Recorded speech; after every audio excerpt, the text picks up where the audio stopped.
speaker meeting. Our speaker will share her experience, strength, and hope for approximately 45 minutes. We ask that out of respect for our speaker that everyone remain seated until the speaker has finished. It's my pleasure to introduce our speaker, Allison.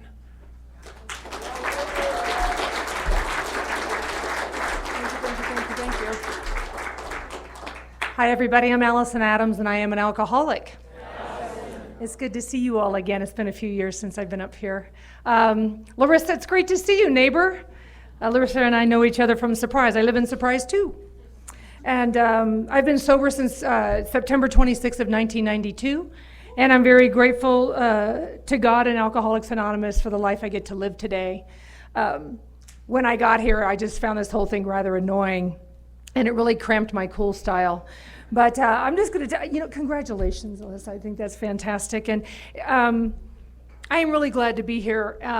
John, thank you for giving me a call, and thanks for working with me. We kept changing it around a little bit. I love AA, and I love to say that. I mean, I have such a gratitude towards Alcoholics Anonymous. And a couple of years ago, my sponsor said to me, he goes, do you really love AA?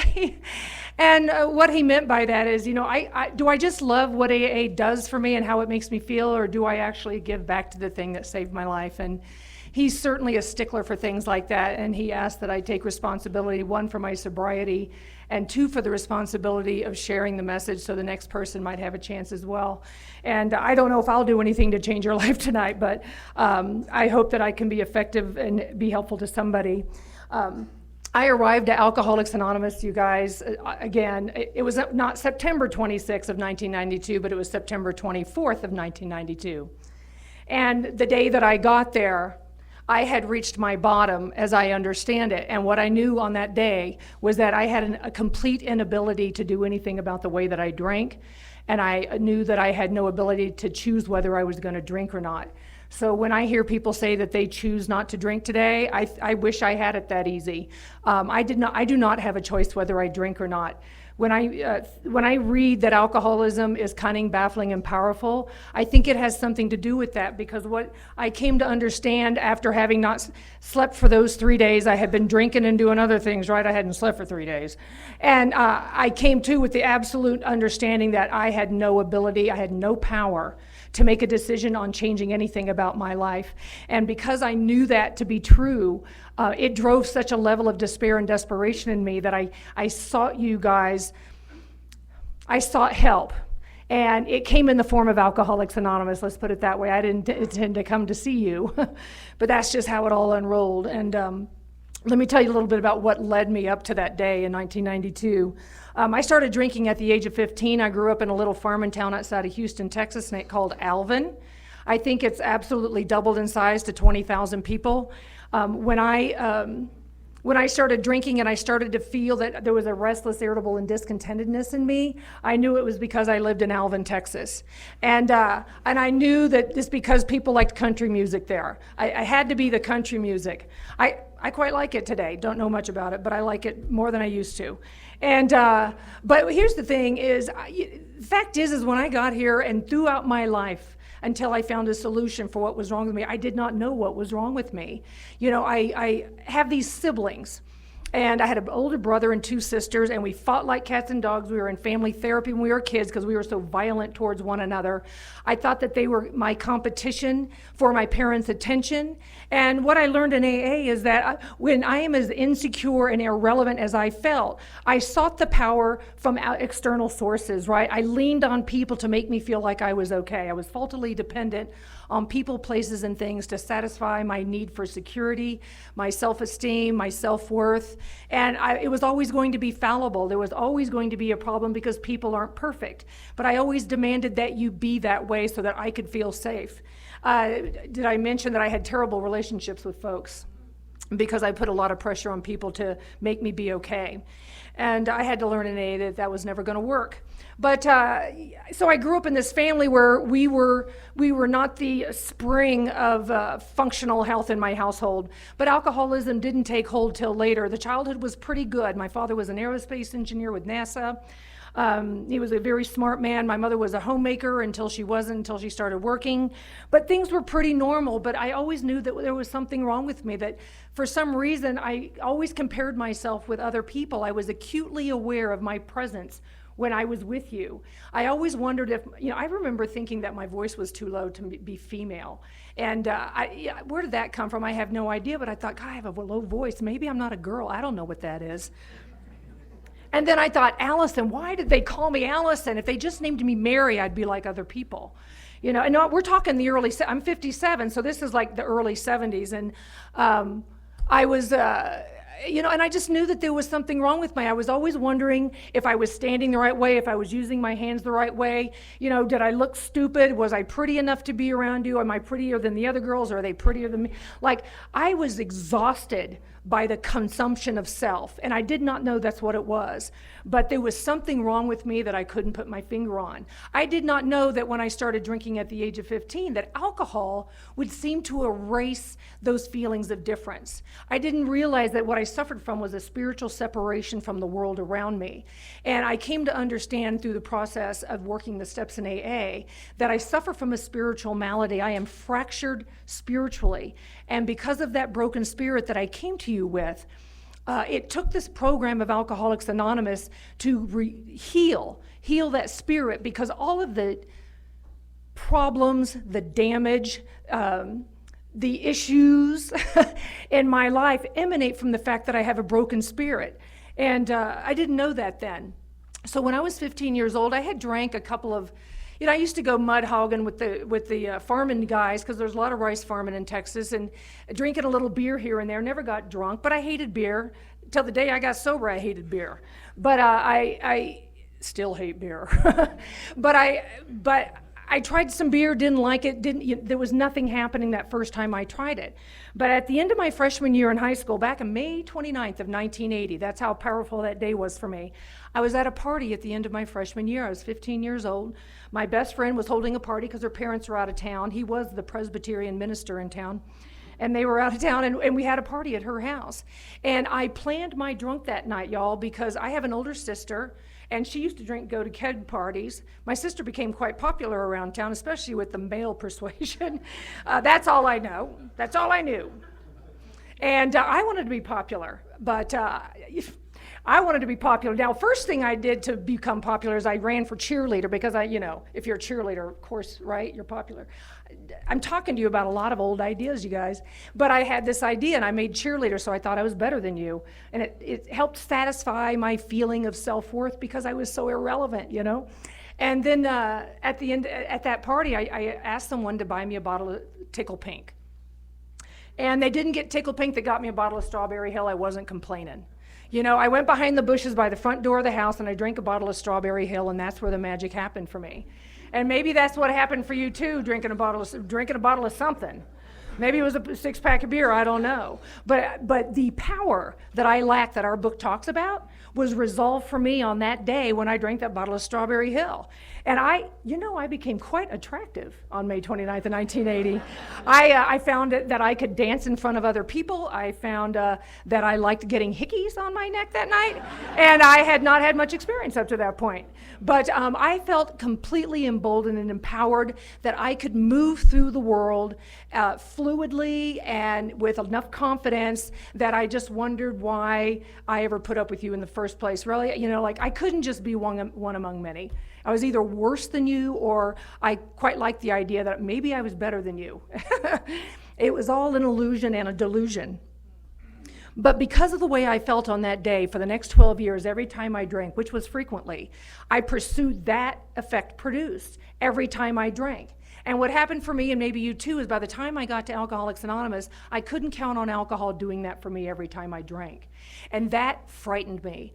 And it especially got bad the last year of my drinking, where sometimes I couldn't seem to drink enough, or I overshot the mark very quickly and things got ugly. What happened for me is when I turned 18 years old, I moved out to Los Angeles, California. I had applied to a fashion school. Did I really want to go there? I thought that I did. But really, I knew that I was bigger and better than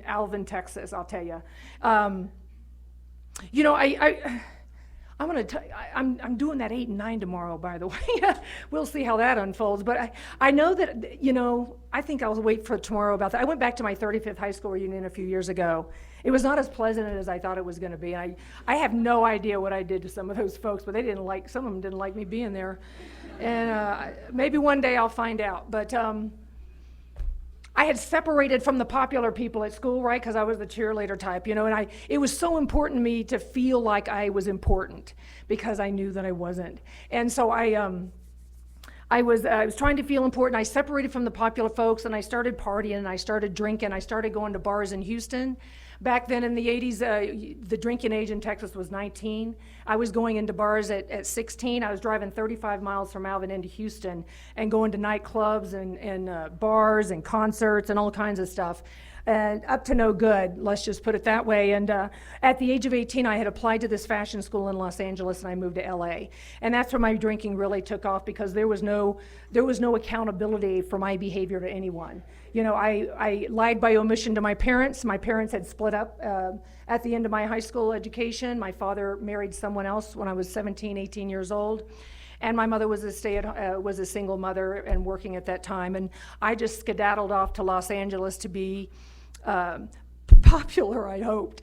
So let me tell you this. I was walking, there was this stores in Texas called Bottom Dollar. And now remember this is back in the early 80s. So I'm walking by the magazine stand, and I looked at these music magazines.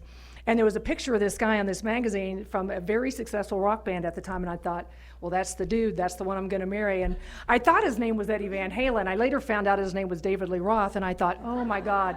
So really, between you and me, I went out to LA to marry David Lee Roth. He just didn't know it yet. And I was a enormous heavy metal fan, still am, quite frankly, and but I like a lot of types of music, but at that time I was just a metalhead. And so I moved out to LA, and I dropped out of fashion school within 3 months of getting to California. I lived, if you know LA at all, I lived right at the corner of Rampart and Wilshire Boulevard near MacArthur Park. It may look pretty during the day, but don't ever go out there at night, I swear to God. And then I was 18 years old, and I was able to get liquor at Al's liquor store. I don't know why, they just sold me and my roommate. My roommate was from Washington. And she and I, a couple of little blonde chicks walking around Wilshire and Rampart buying booze at Al's Market and drinking vodka all the time. She was not alcoholic, though. She just liked to party once in a while. I was a different story, and we started taking the bus and catching cabs up to Hollywood. I dropped out of school, like I mentioned. I was working in a department store at the time, and the fun started. I started pursuing musicians, going to nightclubs, getting on tour buses, and touring the coast of California with people who I really enjoyed their music and other things. But I tell you, there's nobody on a tour bus that has respect for a groupie, I'll tell you that much. So I don't really recommend it, but I was having a good time. A good thing I was drunk. So this was my life at that time, and I just thought it was all fun and games. Alcohol was working for me. And in 1985, after 2 years, my father had quit paying my rent.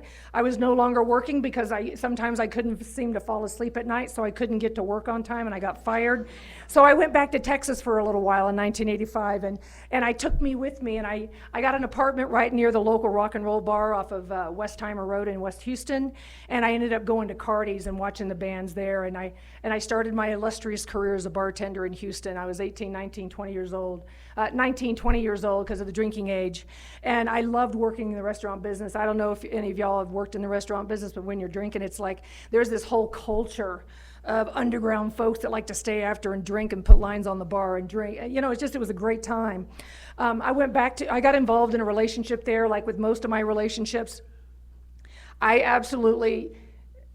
I don't want to use that word. I destroyed the men that I was with, and I didn't know that's what I was doing. And I don't say that. There's nothing to be proud of.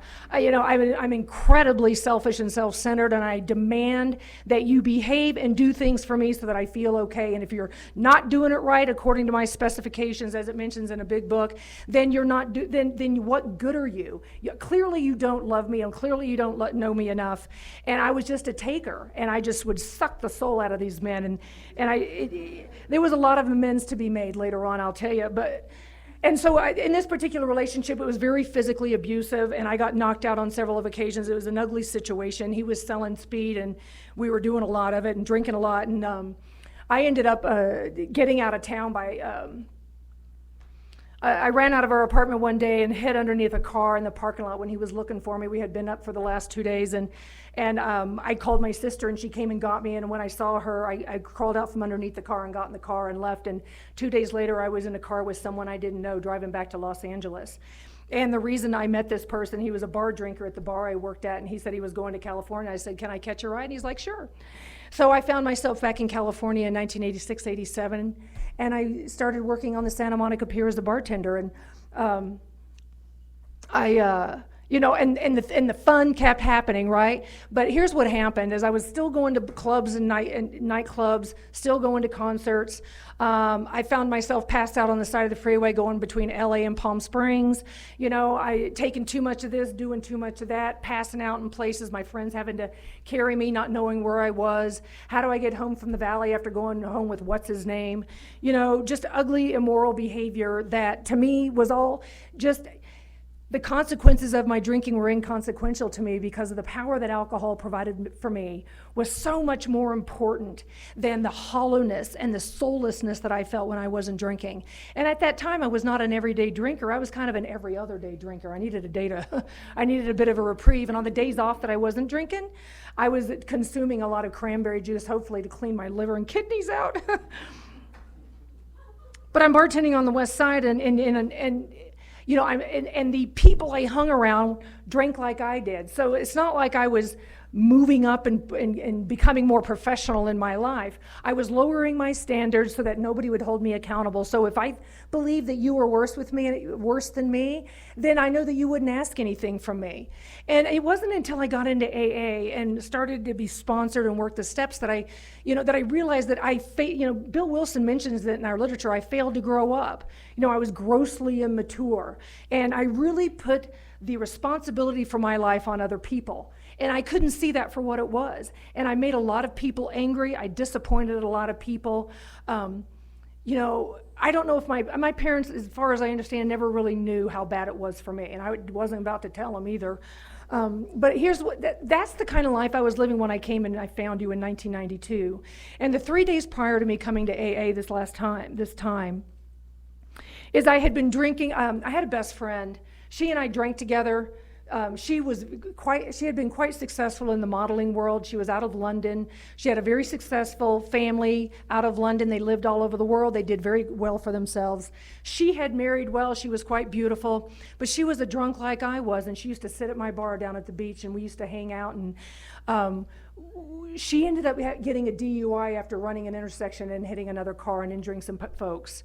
And she didn't do any jail time, but she ended up getting sentenced to AA. Maybe that was worse. I don't know, but what happened is that fractured my relationship with her because now she was with you, and I didn't want to be with you. And she got sober, and her life started to change, and she was loving her life, and she kept inviting me to Alcoholics Anonymous, and I thought, why would I want to do that? People there don't drink. Like, what do you do with people that don't drink? What do you do? But her life was getting better. She moved into Hollywood, had a stable relationship, got a job, was doing well. And we have the responsibility pledge here. Do you have it on the wall? We are responsible. Anyone anywhere reaches out for help.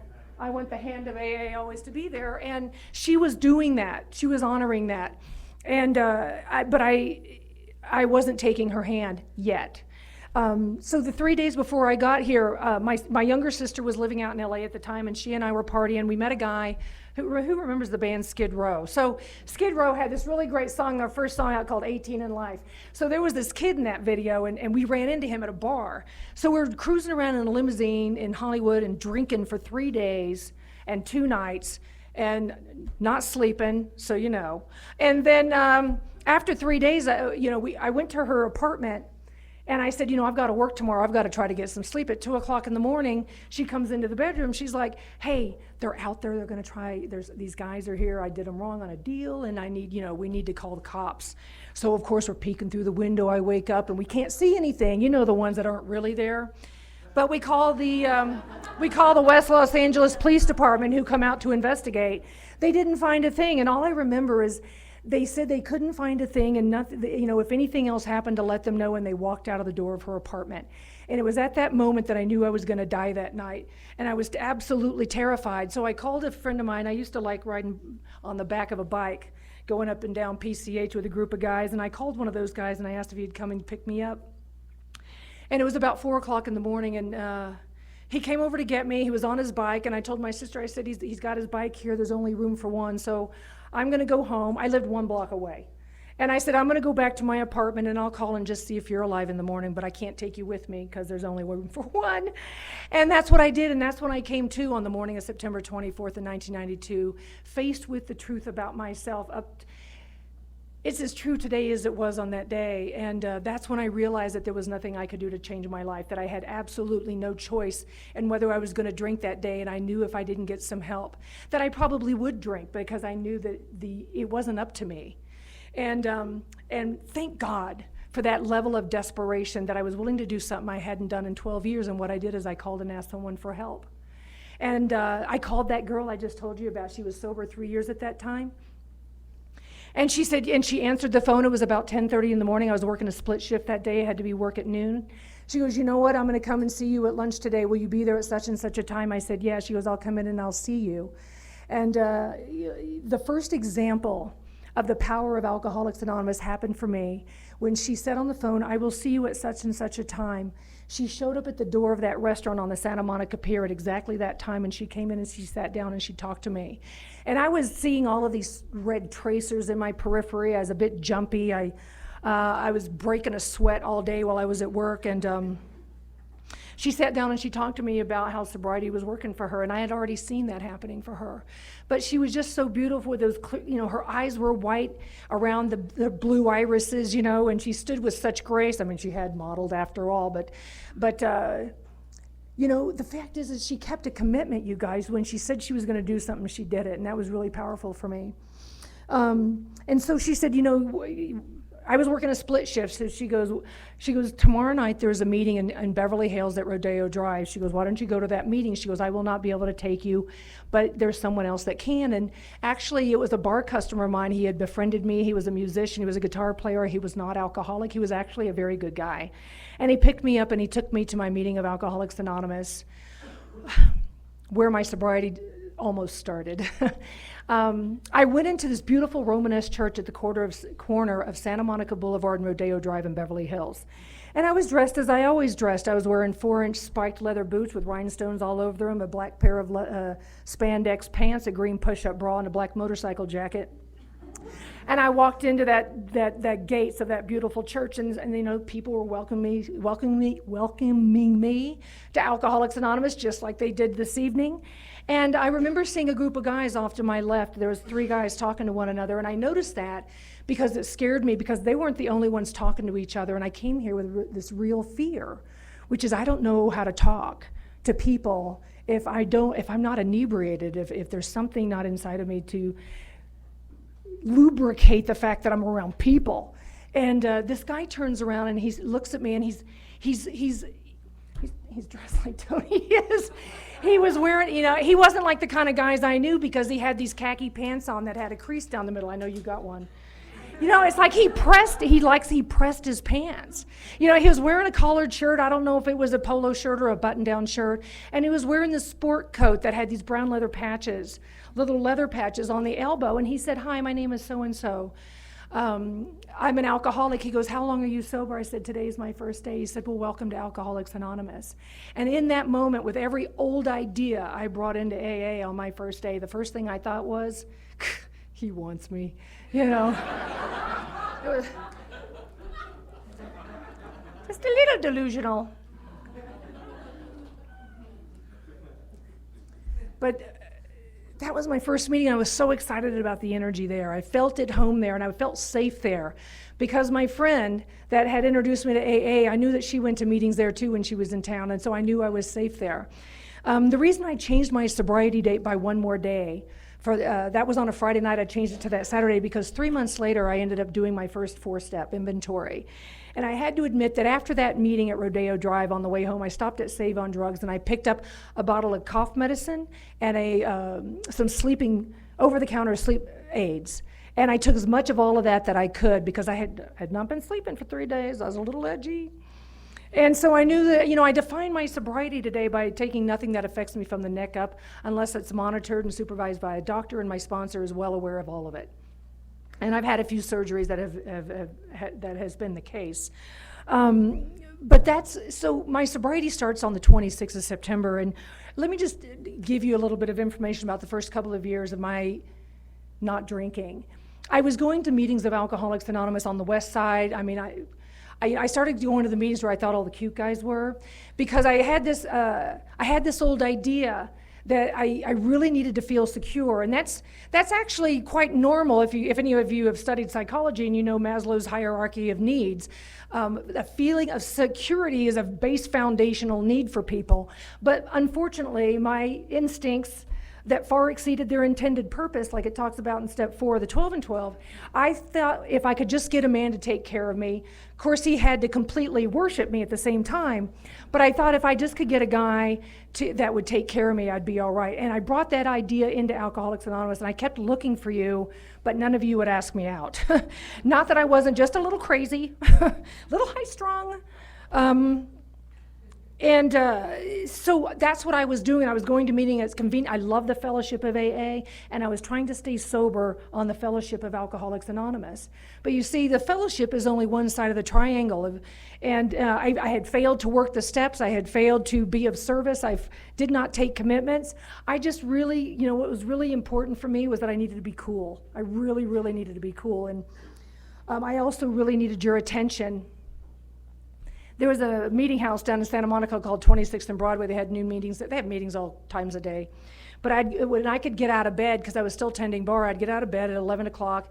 I'd get over 26th and Broadway, and I got into a lot of little body piercing and tattooing in my first year. And so I would go to meetings in like bicycle shorts and a sports bra with a wife beater on that I tied in a knot in the back because I had all these piercings down the front, and I wanted to make sure you could see it all. And then I took a greeting commitment at the front door, because I didn't just hug you. I full on body slammed you and wrapped my leg around yours if you were male. And I just, and I'm the girl that's dressed like that. And this meeting started at 7 o'clock tonight, right? So at 10 to 7, if I needed to pee, I could have got up and gone to pee, right? Oh no, I couldn't do that. I absolutely had to pee 10 minutes after the meeting started, because you guys had to check it out. I'd be walking up and down the center aisle, go back and get a cup of coffee in the back, and then I'd stand back there, like I was Miss America stage or something, because there were no takers. But I so desperately needed you to pay attention to me because I felt so worthless. And that's another one of my old ideas I brought in here. And so at 2.5 years of that kind of behavior, I was working at a bar in Westwood near UCLA. I ended up getting busted for serving a minor. There was a kid, he was a few months shy of his 21st birthday. I didn't check his ID, and I got busted. And I also, at that same job, not a couple of months earlier, there was like a St. Patrick's Day. Who hates St. Patrick's Day drinkers?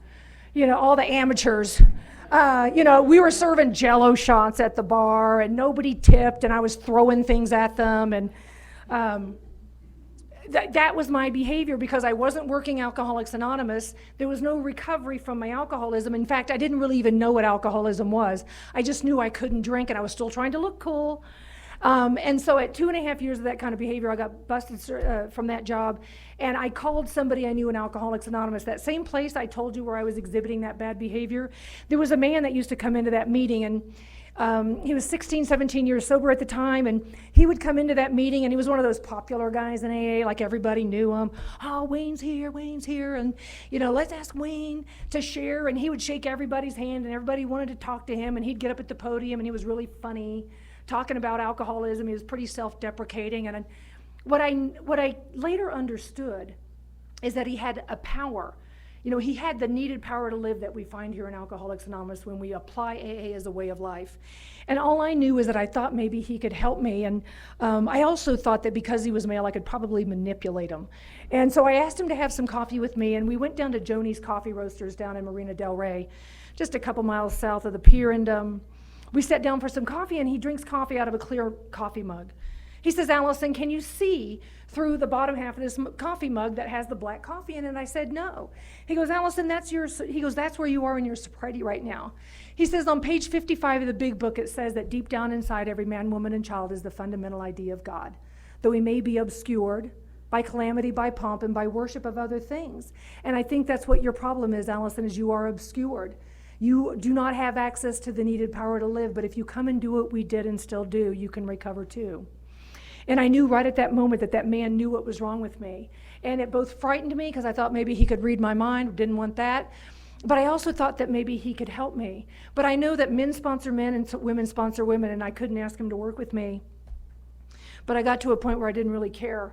And it was a few weeks later, I had some Pantera tickets. Pantera and Typo Negative out in Riverside. It was such a great show.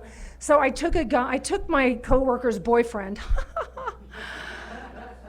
He was almost a year sober, but he was kind of cute. So I took him out to Pantera with me. He got drunk. I didn't care.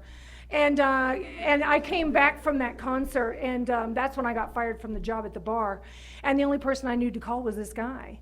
And I phoned him up, and I said, hey, I need some help. I just lost my job. I don't know what to do. And he said, I'm speaking out in Palm Springs this weekend. If you want to come out there, you can come out and be with the women I sponsor. And the men I sponsor both men and women. He says, if you want to come out there and you can hang out with them. And I said, okay. And actually what I said was, did you not hear what I said?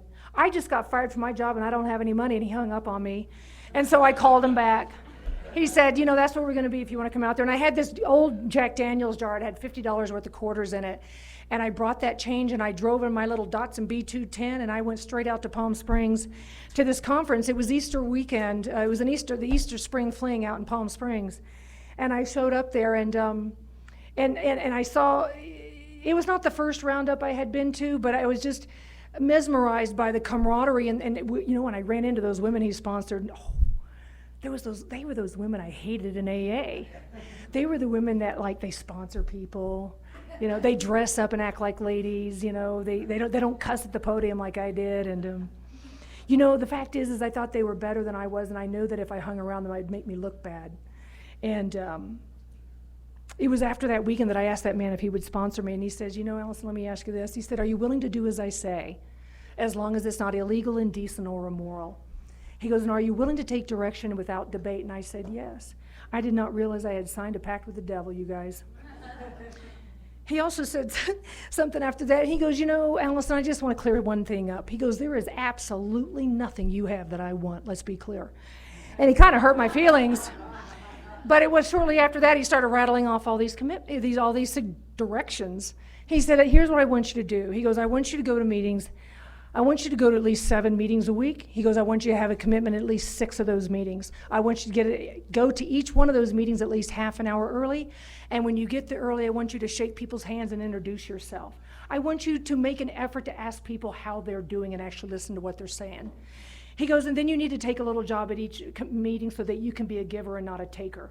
He goes, and then you're going to stop dressing like a whore and start dressing like a lady.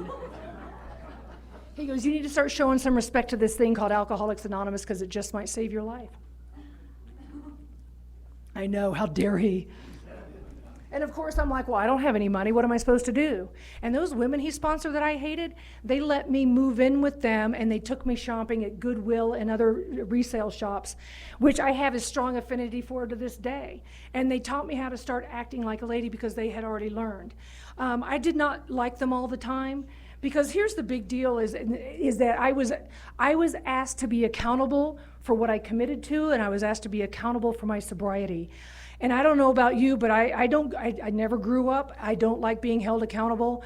And I used to blame my sponsor for that. I used to get very angry about it. And I would pout and throw fits, and after every meeting we went to, we'd go to fellowship afterwards. So we would go, we're going to go to Safe Harbor tonight. We'll get there 6:30, do your commitment, and then after the meeting, we're going to stand around in fellowship. And then after fellowship, we're going to go get ice cream or go to Starbucks. This is like a 4-hour night. What else you got to do, Allison? But I would have a fit and a meltdown in a coffee shop because I wanted to go home and go to sleep. And what I failed to recognize is that my sponsor was trying to teach me how to get out of myself and be a part of a group, how to learn to be of service to other people. It took a while. But they used to just laugh at me and with me and at me, and things started to change, and I learned how to dress differently. I learned how to not swear from the podium and show some respect up here, and I'm a strong believer in that. There was a clubhouse over in the valley by a woman that used to run that clubhouse. Her name was Alabama Carruthers. And she had this sign when you walked down to the basement, it said, when no one's ever been offended by a lack of profanity. And it just made a book, because there are people that I've learned that come to Alcoholics Anonymous that maybe they didn't come in the way I came in. Maybe they didn't have the life that came in. And maybe Eliza, maybe her parents want to come in and watch her take a chip and they don't have any alcoholism. Maybe they don't want to hear the F-bomb or the GD word spoken from the podium, and they want to know that their daughter is in good hands. And so that's what my sponsor tried to teach me. But I am so self-centered, it's more important to be cool for me. But things started to change, and I did it with a lot of resistance because I believed in what I saw happening for other people in AA. And that's what's so great about you guys, is that when you had more time than me and you had been doing this more than I have, I got to see how AA worked in your life, because I didn't really believe it was going to work for me. All I know is I had this mean guy telling me what to do all the time and yelling at me when I made mistakes. That's how I thought he was saying it. He was correcting me and giving me direction and guidance, because he believed more in me than I did in myself. And things started to get better for me. And then what happened is that I got very active in Alcoholics Anonymous. I was a member of the Pacific group for a while. I mean, some of you know Oscar here, do you? Oh, yeah. I met Oscar in 1995. We're both a member of the same home group. And he's a great guy. I'm glad that y'all get to know who he is. And so, we were part of the same home group. We got active in Alcoholics Anonymous. And I learned how to honor my word and how to show up in AA and say yes to a reasonable AA request. And my life got better, and I learned how to be a worker. I learned how to show up and be on time and get paid for the hours they were asking me to be there. And then the inevitable happened. I started dating in AA. I didn't date for 4 years here, and what happened is I did my first 4-step. And when I got to really recognize the pain and suffering I caused to the men that I dated, we'll call it dating, I was really afraid to date again, because I didn't want to cause that kind of harm. Because here's what I learned in the heart. As I started to feel my heart grow, because I cleared away the wreckage of my past, not only did I want to harm other people like I don't today, but when harming other people, I really harm myself, and I don't like that separation I create with you. Because when I am separated from you, I am separated from the God of my understanding that I have found here, and I don't like that feeling. So I met a man in my home group in 1999, and we got married. And I left that sponsorship, and I found a woman to sponsor me and in the group. And things started to change, because I had this old idea that I really wasn't aware of, that, I've been doing it hard here, right? I've been doing a lot here. Now it's time to go out there and get my life, right? So I'm going to separate AA from living life. But as an alcoholic, it doesn't work. And I'll just tell you a little bit about what that was like for me. My ex-husband and I, we started to try to be normal, which is the great obsession of every drinker, right? To be normal. I went back to school. We ended up moving to Arizona from Los Angeles because he wanted to, not me. We ended up starting our family and having a son in 2003.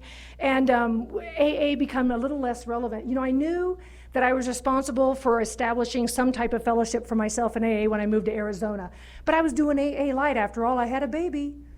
Can't get to meetings. So I was going to a meeting once a week maybe. And the friction and hostility in that house grew rather rapidly. And my ex-husband started my ex-husband was a commander in the Navy, and he left the Navy right before I met him in 1999, and then he went on the active reserve list. And he started seeking out deployments, and he started taking deployments overseas. Kuwait, Afghanistan, da-da-da-da-da. And I didn't find out till years later that it was because of me that he was taking those deployments. My sponsor had the gall to suggest that maybe he wanted to get away from me. It was absolutely true, you guys. I didn't like it. I didn't like that idea, but I'll tell you, my marriage was so loving that every time he took a deployment for 8 months to a year, I was happy about it. And So I'm trying to raise this child mostly by myself. And don't get me wrong, my ex-husband was a really good dad, and he would send videos from wherever bunker he was in across the world in the Middle East, and send book lessons and music and stuff to my son, and we'd play it on the VCR back then. And I didn't know how to be a wife, and he didn't know really much how to be a husband. We were just at each other's throats all the time. Expectations and demands on one another, and neither one of us were adequately practicing Alcoholics Anonymous in our lives. And in 2009, I went back to my former sponsor, Wayne, and I asked for his help because that marriage was so bad that I needed some help. And I went back to him, and he said, Allison, you really need to do this thing. And that's what I did, and I got busy in AA, and that was in 2009, and I haven't looked back since. And just really quickly, let me tell you what happened is, because I'm going to talk about some of this tomorrow, and that's not an advertisement. I'm just telling you some of this I'll talk about tomorrow. My ex-husband and I got divorced after 11 years. Well, we separated at 11 years of marriage and got divorced at 13 years of marriage. And I had a really great gift happen to me, as my sponsor said to me, because my ex-husband took an 18-month deployment in London at that time, and he said, every time, now that your husband is gone, this is back in 2010, every time you are disturbed by an interaction with him, I want you to do a 10th step. I thought, well, that sounds like a lot. He says, it says in step 10 in the big book that we continue to grow in understanding and effectiveness, and this is not an overnight matter. It continues for a lifetime. And so I do that to this very day. Whenever I am disturbed, there is something wrong with me. And it just might be the way I approach things. It doesn't mean that it's my fault. It just means that there is something I need to address and hopefully get a new idea about so that I can find a peace in my life and stay connected to that power I found here. But as a result of doing all of those 10 steps, I found out that my ex-husband was married to someone who was very difficult to be married to. I was incredibly selfish, immature, and demanding. I was very aloof. I was a terrible wife to him. I was a great mom, but a terrible wife. And the blame that I placed on him was because of his reaction to a woman that would not respond to him in an affectionate or honest way. And so what I learned is that I was equally responsible for the demise of that marriage. And the good thing that came out of that situation is that by the time we got divorced, we became the best of friends, right? And even better so is that, my ex-husband died 2 years ago. He died of chronic alcoholism. He gave up his sobriety at 17 years of sobriety after doing those deployments. And it was a very painful and ugly death to watch. He drank for another, 10 years. And I was his medical power of attorney. I was the executor of his estate until his mother took over. And that was a good thing, but we got to be the best of friends. And, he had asked me to marry him several times over before he died because we were so close now. I learned how to live independently from him and take responsibility for myself and grow up. He unfortunately did not want to go to AA, and he continued drinking even after a liver transplant. And so when I got the news that he was not going to be coming home from the hospital he had probably been to the hospital 24 times in those final 3 years. My kids were tired of watching their father fall down, pass out, and calling 911. And so when we pulled the plug on him, I waited for his mother to come down from Pennsylvania, and we got to watch him pass together.